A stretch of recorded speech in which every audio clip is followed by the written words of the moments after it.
Hello, my name is Justin Bright, and welcome to Kerbal Space Program version 1.2.2, in which I am attempting to make Kerbals a multiplanetary species. And here we have finally the Starlifter Shuttle, which has made its year-long journey between Kerbin and Duna.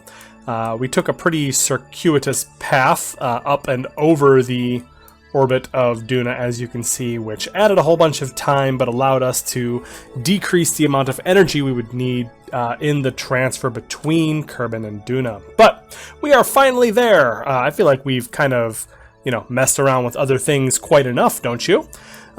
We've been doing just sorts of all kinds of things between now and then, but now I think it's finally time to just make it happen. So we are about 1 day away from the sphere of influence of Duna, so let's move it on in. And we can see it in the distance as just kind of a sparkly speck that is Z-fighting a little bit, I think, maybe. I don't know. There's a little white border around it, which is only partly explainable by the reflection of the sun. All right, so here we have our maneuver, which I plotted a very long time ago. Let's see, how do we... I just want to make sure that this is still what we actually want. Okay, so looks like we are just going to circularize at about 152 kilometers. That seems fine. The ascent vehicle is going to have to come meet with us. It's up in this funky orbit, so we'll have it swing around and join up because the Starlifter Shuttle does not have a whole lot of fuel extra. Like, this is just a LFO using the really nice Penguin vacuum engine. So let's turn that off. I wondered why my estimated burn was so long. It's because I had the thrust limiter on. Shoop. There we go. That's much better. Anyways, this thing is has a 390-second specific impulse and a pretty decent amount of thrust. So we will be using that to get inserted into the proper orbit. But first, I think we are just now inside the orbit of Duna for the first time, so we can do some science. Let's take a look at science here and now, see what we have available to us. We're going to do a crew report.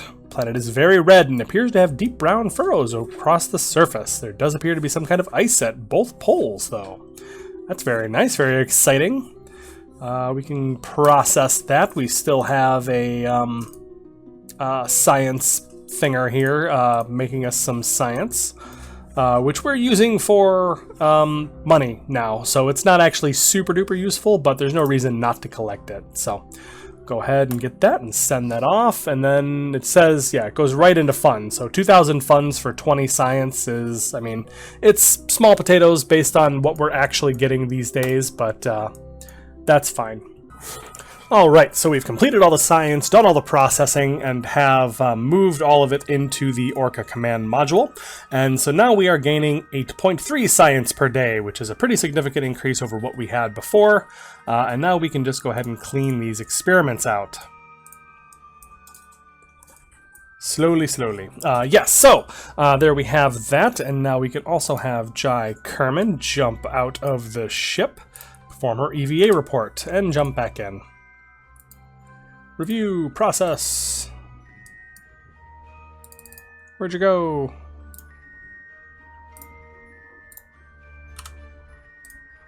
And we can go ahead and send that one home. There we go. So, science complete. Wonderful. So now it's just a matter of getting in close to the periapsis here and then firing these engines so that we can capture into orbit around Duna. All right, so this is kind of a fun shot. I just turned on the distant object enhancement setting that allows you to see the different planets when you mouse over them. So we have Moho, Kerbin, Jewel, Eve, Ike, and here is Duna that we are coming up on now. All right, we are minutes away from our burn, and we can see beautiful Duna lit up by the sun on the far side as we come in closer to the near orbit around Duna. Although we're not quite in the near orbit yet, but we are getting down just a little bit closer, and we will hit that, and then we will start our burn to start capturing, and then we will begin our operations around Duna. Oops, I missed my Miss it a little bit. All right, so now as we begin our burn, let's just talk a little bit as a high-level overview of what this mission is intending to accomplish. What we are looking to do on this mission is rendezvous with the ascent vehicle, which has both a descent and an ascent stage. We will be dropping half of our Kerbal team down to the ground, where they will be rendezvousing and landing near a rover. With this rover, they are going to be checking out 3 different biomes and finding the point that is closest to all 3 of them, and making sure that they do in fact have all of the resources that we are going to need to build our base, because we are going to build one large disconnected base in proximity to each other, all within 2 kilometers, hopefully, is the idea. Then the rover is going to drive back to the ascent stage, the lander, at which time the crew is going to board and head back up to the Starlifter Shuttle, where they will wait for the conjunction from Duna to Kerbin, which should be in about 338 days. And we have plenty of food and supplies and habitation inside the Starlifter Shuttle itself, if not down on the ground. So we should have no issue in keeping this mission alive while we wait for everything to line up once again. Alright, so we have another 2 minutes of this burn, so I will be right back. Alright, so just about a couple seconds left of this burn to capture into Duna's orbit. 1, and just finish that off. There we go. 161 by 145 kilometer orbit around Duna, so just slightly elliptical, but that should be totally fine. And now it's a matter of getting our ascent vehicle into an orbit with us. Alright, so the descender has about 3 burns that I need to make to fine-tune our trajectory down to meet with the Starlifter Shuttle right down here. So we're going to be coming down, we're going to tweak our orbit just slightly to bring it in a little bit so we come down a little bit faster. We're going to get ourselves mostly into the same inclination here, and I know that it's not as efficient, but this is how I was able to figure out how to do this. And then tweak yourselves in a little bit more as well. And then tweak one more time to get a 0.0 separation here, kill our relative velocity, and then we should be good. So in just a moment, we're going to fire up this Poodle engine, and then we will begin on our trajectory down to the Starlifter Shuttle. And easy peasy, phase 1 complete. Cool. So let's turn this a little bit. And in 1 hour, we will be at this position, right at our current descending node. And we left ourselves in a really funky orbit, so this is my own fault. But I think this should, whoops, oh gosh. Well, okay, so the 3rd node is going to be a little bit different. But yeah, what I was saying is I have no one to blame for this but myself. There was a lot of planning I probably could have done ahead of time to make this work better, but this will be fine. I am not terribly worried about this. We should have plenty of fuel in this stage to land very, very safely. This is not something that needs to go all that far, so these maneuvers were something that I had planned for. So not terribly concerned about spending a little bit of extra fuel in getting into a good, quick meetup right now. So let's go ahead and look at our intersect and see what we can do to bring that in a little bit closer, since I messed up the exact meetup. There we go.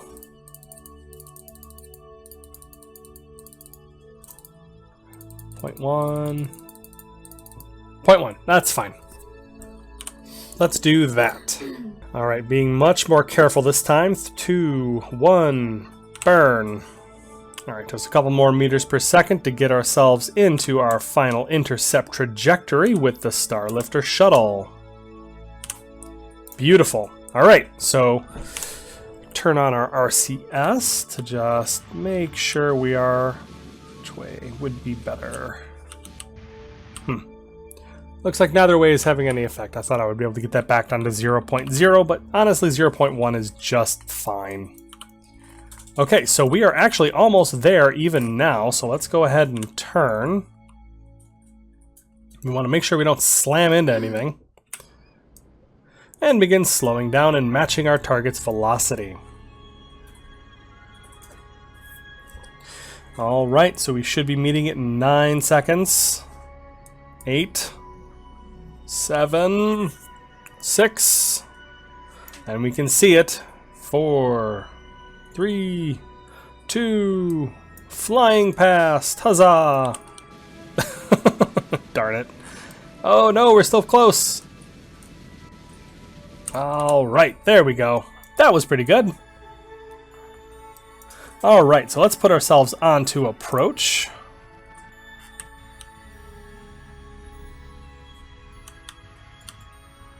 And needing a little bit of time to actually meet up is just fine, so we can get into the sun. So let's open up this shield. And I know this also has one. Open shield. So let's actually point at our target way over this way. Roll the Starlifter Shuttle over to make this a little bit easier on our fuel reserves.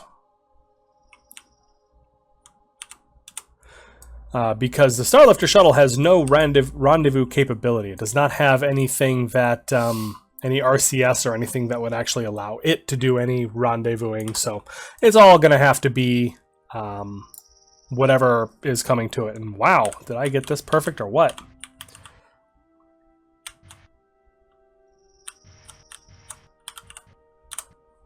That's like freaking me out a little bit. That's so... Did I actually remember to open the shield? Yes, I did. Okay. But yeah, that's amazingly perfect. Like, that's weird. Let's slow our relative velocity down. Real dockings don't happen even at a meter per second. That's like ludicrous speed for real life. But we like to keep things moving here, so... And ka-chunk! There we go. We have docked. That is exciting.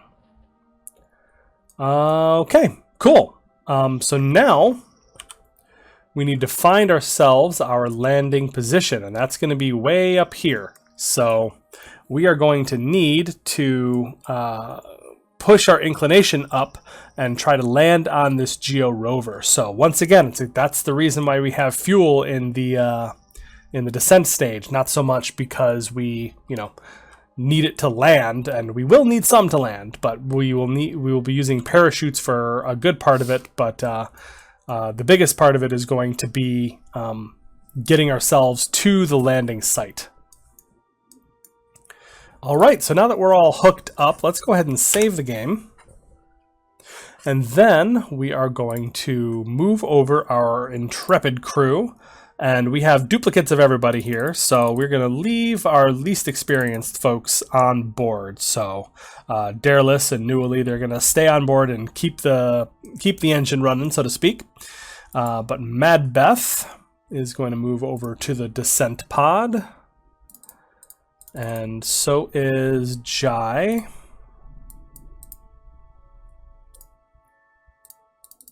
And we're going to need an engineer over there as well, just in case. And that will be Gersey.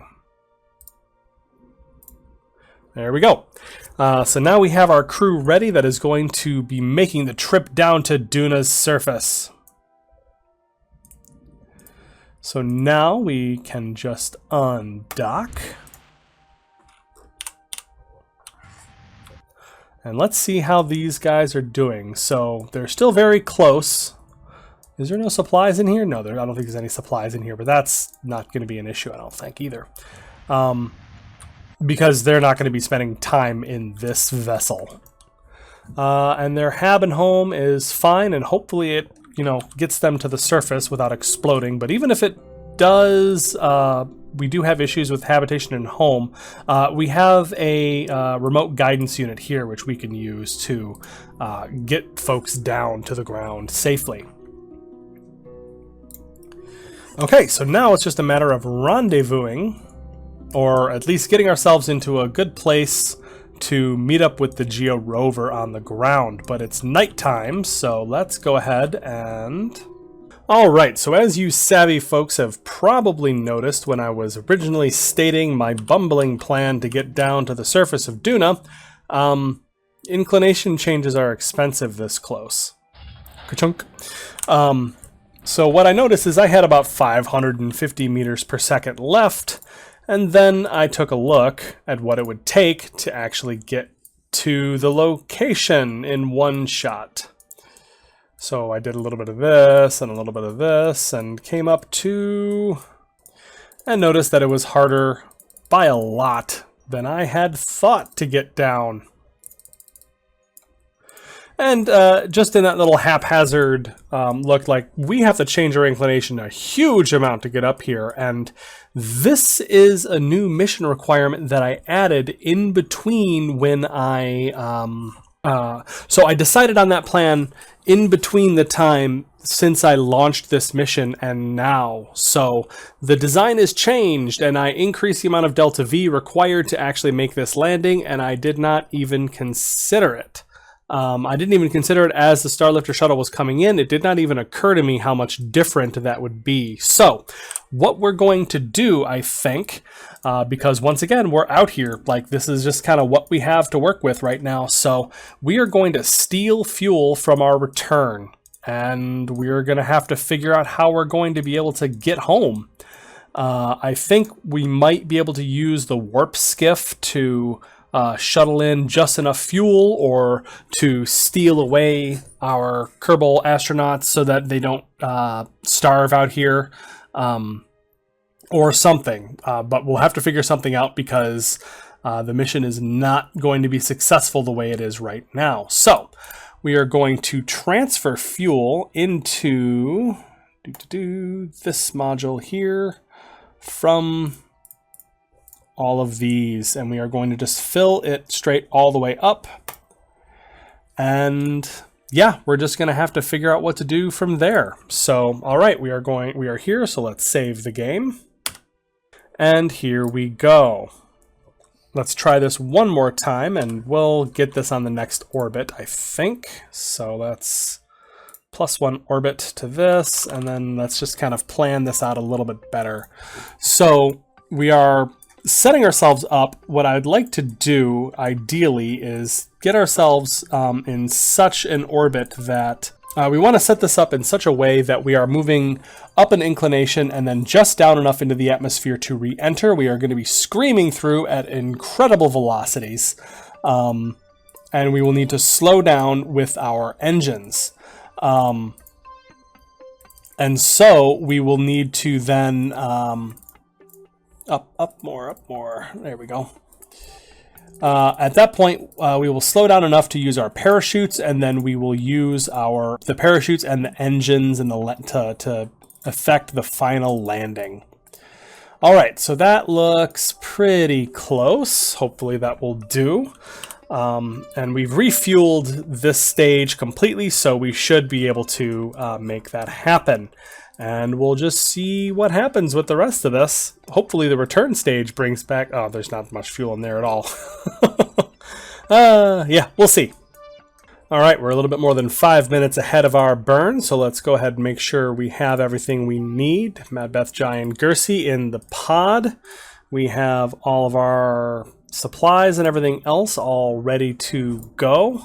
Their supplies and habitation timers have all been topped up. They have what fuel they can muster. So let's go ahead and undock and push away so that we can be prepared for this burn, which got left on the Starlifter Shuttle. I'm not sure why I was surprised by that. So let's go ahead and recreate that. And also we see we have 1,183 meters per second of delta V, which is probably not enough to get home. But it may be enough to get back into Kerbin's sphere of influence, which may be enough, but that is a problem for future Justin. Alright, so this is what our trajectory is going to look like. It is going to be 557. What are you? What is going on down there? 557 meters per second of delta V, which will leave us a good 800 or 900 to actually slow down and land, which is good because we will be shedding a pretty huge amount of velocity. This is mostly going to be some of this is going to be reducing our orbital velocity, but a lot of it is just going to be changing our inclination. It's an empty cost, I suppose. We have to spend a lot of delta V to change it, but it doesn't get us anything but a difference in our position. It doesn't make it easier for us to get down to the ground. We can't count this whole 557 as being subtracted from our orbital velocity, if that makes sense. Alright, so let's flip around and get ready to make this burn. Alright. 3, 2, 1, burn. Alright, so this is going to be a burn of about a minute in which we are going to wildly change our inclination. Alright, so just 5 more seconds of burning to go to get ourselves into a position that Trajectories has deemed to be correct for getting us down as close as possible to the Geo rover. So let's activate landing site Delta. Let's target the Geo rover and just do everything that we can to make sure we get down there. But now there's nothing left to do except get ready for atmospheric insertion. So now we're coming around to the lowest point of our orbit where we will be touching the top of Duna's atmosphere, which is problematic, as I keep saying. Too thin to be any good to us. It's not going to slow us down enough, but it will absolutely tear off our solar panels and everything else. So let's retract the solar panels, close up the shield, close up our antenna, make sure that we are all packed in and ready to go for our descent through Duna's atmosphere.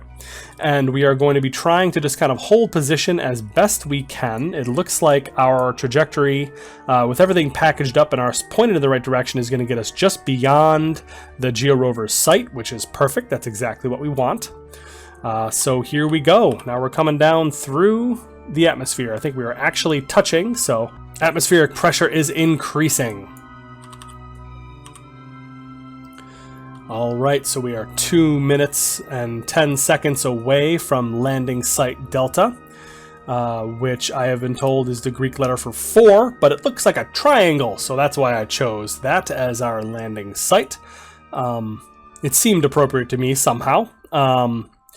But yeah, so we are going to be hopefully coming down at the intersection of 3 biomes at roughly the spot where we have landed. But now all we can do is worry about actually making our landing. So let's fire this engine and really start trying to slow down. Alright, so we are going to need to actually push ourselves up a little bit so that we are not going to overshoot. Oops, come on. There we go. Alright, so as you can see, the aerodynamic drag is not actually killing us too much here. So that's not something we really need to worry about. Like the aerodynamic stresses kind of throwing us around. So am I pushing myself in the wrong direction? I think I am. We need to go this way.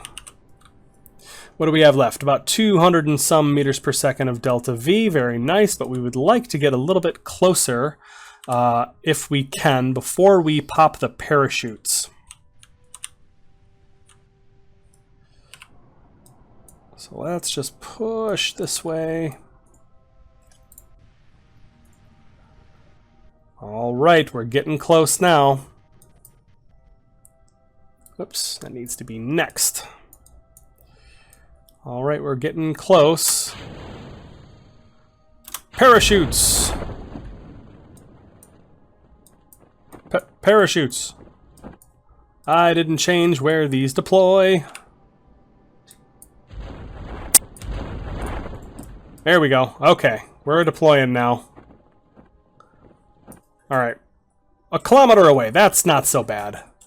Let's get down these landing legs, and looks like we have about 18 meters per second of fuel to or 18 meters per second of velocity that we're going to have to shed as we come down to the ground here. So that's not so bad. But here we are, the red planet of Duna, and we can see the ice of the poles, gigantic sheets of frozen, is it water? Is it carbon dioxide? Spanning the entire polar region. All right, and we will explore all of that. But now we must very carefully, let's radial out, point ourselves straight up, and come to a very gentle touchdown. We have done it. We have landed 3 Kerbals on the surface of Duna. Fantastic. All right, so let's get these ladders extended. Shoop. I love that. Yeah, we have a ladder. I know that on Duna you can actually jetpack around, but it's kind of laborious and difficult, and I wanted to kind of take that out of the equation. So we are going to now send people across to the Georover, or actually I could probably drive it over here. But let's save the game now that we actually have them safely on the ground with just 21 meters per second of delta V to spare. All right, why not fly if you can fly? Ooh, because it's dangerous. What am I doing? Oh my goodness. This was a terrible idea. Okay, let's see if we can get this thing over closer so that I don't have to drive quite as far, because I have enough of a road trip ahead of me. Oh my god, what a mistake this was. Do I still have parachutes? Oh, I do. So I could actually use that. Here, rotate, rotate, other way. Here we go. All right, we're getting close now. Parachutes! Point radial out, please. Oh dear. Oh, these parachutes are going to drop me on my face. Come on. There we go. Yes. Boink. That worked. That probably shouldn't have worked. That was awesome though. Okay, so now let's release the rover. Kapoomp! Ah, that's worked so awesome. Do we have... what's going on? Extend wheels. Extend wheels. Did I really not make an action group for this? Extend the wheels. Extend, extend. Extend wheels. There we go. Now the wheels are on the ground. And... nothing is happening. What is going on with the wheels? Let's extend the solar panels. Make sure that's not the issue. Let's extend our geology lab, which has our connection. So we do have connection to the ComSat network and probe connection and everything. That's good. Brakes. Brakes seem to be working. So what have I done with the wheels? Oh. Oh dear. Oh my goodness. Okay. I think I can see what's happening here, but let's see. Steering inverted. So if I want to turn right... oh my gosh, this is just the worst. Here, let's invert this side. Invert, invert, invert. Okay, so now if we want to turn, and we actually don't even want these middle ones to be steering at all. Okay. Okay, I'm making progress now. Hold on a second. Whoa, take it easy. Brakes. Okay, so I think, so this side I needed to invert the steering, and I think this side, if I invert the motors,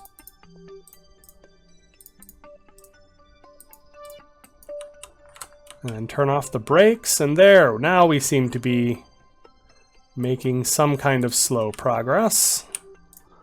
Here, can I turn the steering on these ones? Maybe that will help.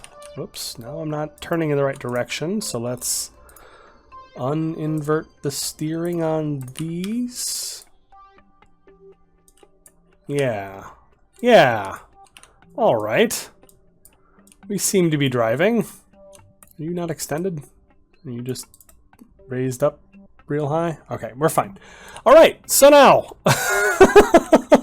That was ridiculous, but now we appear to be driving. And we now have the Georover at the base of the Duna Ascent vehicle. We are prepared to go on our mission to discover biomes, do geology, and plan our landing site. But that's all the time I have for this episode. If you enjoyed this one, please share and subscribe, and I will see you next time.